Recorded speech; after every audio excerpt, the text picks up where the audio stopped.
धारावी पुनर्वसनातून 2022 नंतरची अतिक्रमण बाद झालेली आहेत। डीआरपीची धारावी संदर्भात मोठी घोषणा समोर आली आहे। ड्रोन सर्वेक्षणाच्या द्वारे अपात्र बांधकामांचा शोधही घेतला जातोय, तर 2022 नंतरच्या अतिक्रमित घरांना पुनर्वसन योजनेचा लाभ मिळणार नाहीये।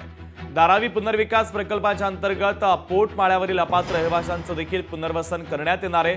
त्यांना धारावीच्या बाहेर भाडे तत्वावरील योजनेच्या अंतर्गत घरं दिली जाणार आहे। मात्र 2022 नंतरच्या अतिक्रमित अपात्र बांधकामांना पुनर्वसन योजनेचा कोणताही लाभ मिळणार नाही, असं धारावी पुनर्वसन प्रकल्पाच्या वतीने स्पष्ट करण्यात आलंय। या सर्वेक्षणामध्ये मोकळ्या जागेवर अतिक्रमण असल्याचं स्पष्ट झाल्यास संबंधित बांधकामं अपात्र ठरून ती पुनर्वसन योजनेतून बाद करण्यात येणार आहे। आतापर्यंत 50,000 झोपडपट्टी धारकांचे सर्वेक्षण पूर्ण झाल्याचा दावा डीआरपी कडून करण्यात आलेला आहे।